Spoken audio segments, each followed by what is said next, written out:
इतने में सामने से देखा तो आग जल रही, कभी भैंस बन करके निकल रही, कभी तीव्र तीव्र ध्वनि से आवाजें आ रही।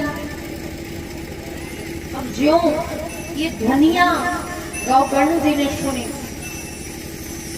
गौकर्ण जी को लगा कि भाई इस समय महल में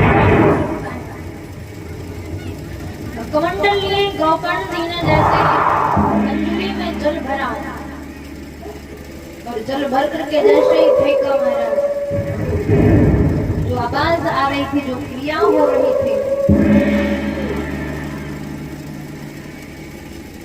कि वो छाया खड़ी हुई और उसने गौकर्ण जी से कहा, अहं भ्राता तो दियो अस्मि धुंधुकारी तु नाम। गौकर्ण जी ने पूछा कौन हो? तो छाया के रूप में गौकर्ण जी से धुंधकारी कहता है, अहं भ्राता तो दियो अस्मि, हम आपके भाई धुंधकारी। बोले तुम प्रेत योनि में कैसे? आज धुंधकारी कहता है, क्योंकि जब सर से निकले तभी तो समझ में आती है। कहने लगा, इसमें किसी का दोष नहीं है, सो किए नैव दोषे ब्रह्म तुम नाशितुम मया। भाई हम अपने दोष के कारण प्रेत योनि में पड़े। अरे जिसका तुम जैसा भाई वो प्रेत योनि में रहे। गौकर्ण जी ने कहा, लेकिन हमने तो आपका गया में श्राद्ध कर दिया था, और शास्त्र कहता है जिसका गया में श्राद्ध हो जाए वो मुक्त हो जाता है। गौकर्ण से धुंधकारी कहता है, भाई गया श्राद्ध सदे नापी मुक्तिर में ना भविष्यति। अगर गया में 100 बार भी मेरा श्राद्ध करते फिर भी जीव की मुक्ति नहीं हो पाता। आप एक बार की बात करिए, अरे आप ज्ञानी हो, आप मेरी मुक्ति का उपाय करिए। गौकर्ण जी ने कहा, ठीक है, सुबह देखा जाएगा क्या होगा। जैसे ही प्रातःकालीन बेला में स्नान किया, सूर्य भगवान के दर्शन करके जैसे ही अर्घ्य दिया, सूर्याय नमः, भानुवे नमः, रवे नमः, मित्राय नमः, आकार्याय नमः, पुष्टाय नमः, खव्याय नमः, मारीचाय नमः, हिरण्यगर्भाय नमः। सूर्य भगवान प्रकट हो गए, प्रार्थना की कि मेरा भाई प्रेत योनि में पड़ा है, उसके उद्धार के लिए मार्ग बताइए। सूर्य नारायण भगवान ने कहा कि सप्तदिवसीय श्रीमद् भागवत कथा का वाचन किया जाए। अब समस्त गांव की सहमति से कथा प्रारंभ हुई। गौकर्ण जी को व्यासपीठ पर बिठाया। अब धुंधकारी में शरीर तो है नहीं, और प्रेत हवा में चले तो यहाँ से उड़कर वहां पहुंचे, वहां से उड़कर वहां। तो जब तक यहाँ बैठोगे नहीं, कथा सुनोगे नहीं, तो समझ में नहीं आएगी। तो सप्त ग्रंथि बांस लाया गया, और सप्त ग्रंथि बांस में गौकर्ण का प्रवेश कराया गया, और गौकर्ण का प्रवेश कराया गया। 1 दिन की कथा, 2 दिन की कथा, 3 दिन की कथा, ऐसे करके 7 दिन की कथा समाप्त हुई। 7 ग्रंथियां चटक करके फूट जाती हैं। तत्पश्चात उस बांस से एक दिव्य स्वरूप निकलता है। उधर सामने देखा तो भगवान के पार्षद विमान लेकर के खड़े हैं धुंधकारी के लिए। कितनी प्रभावी है ये कथा। अब जैसे ही सबने देखा, बोले हमारा धुंधकारी के लिए तो विमान आ गया। अब यहाँ इतने लोग बैठे हैं और प्रसाद में काऊ को तो मिल जाए पेड़ा, तो काऊ को खाली खील मिले, बुरा लगेगा कि नहीं लगेगा? कथा तो हमने भी 4 घंटे सुनी, इनने भी सुनी, इनको ऐसा क्यों मिला?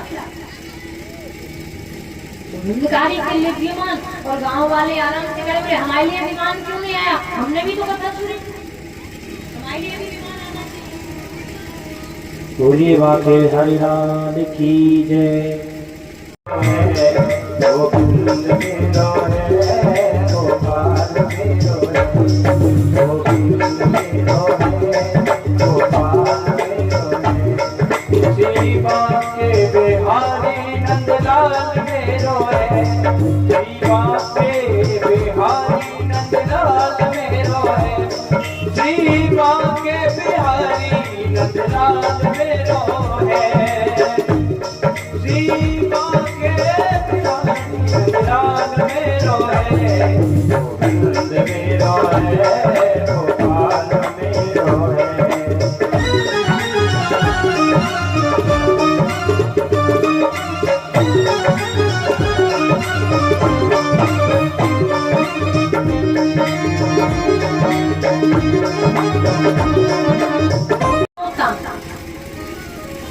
अगर तोता किसी भी फल में अपनी चोंच लगा दे तो वो फल मीठा हो जाता है, भले ही कितना मीठा हो लेकिन फिर भी वह मीठा हो जाता है, होता कि नहीं होता?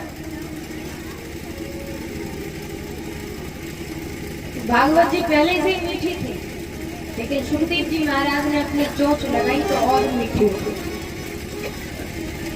वेद रूपी जो निगम कल्प वृक्ष है, उस वृक्ष का जो निगम है महाराज, जो वेद रूपी निगम है, उसी का पका हुआ फल श्रीमद् भागवत कथा है। किसी ने कहा महाराज फल में तो छिलका होता है, गुठली होती है। विचार करना, श्रीमद् भागवत कथा में ना तो कहीं गुठली है और ना ही कोई छिलका है जैसे हम उतार सके या फेंक सके या हटा सके।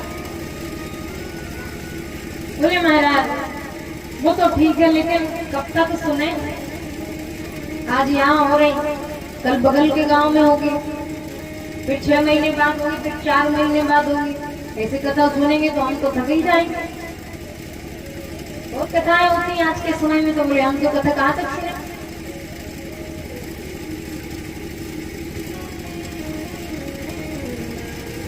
तो सूत जी महाराज ने कहा कि भगवान की कथा बोले कब तक सुने, कि नियम एक पद्धति तो होनी चाहिए कि हाँ ये लास्ट है, यहाँ तक सुनो। एक बार सुनी, 2 बार सुनी, 10 बार सुनी, तो भगवान की कथा कब तक सुने? पिबत भागवतम रसमालयम मुहर्रो रसिका भुवि भाविका। मुहर्रो का अर्थ है मानो बार बार, एक बार नहीं, अनंत बार, जितनी बार इच्छा हो जितनी बार पी पाओ। बोले तो ठीक है, ये बात तो समझ गए कि पीते चले जाओ, लेकिन फिर भी थकान तो होती। बड़ा सुंदर था।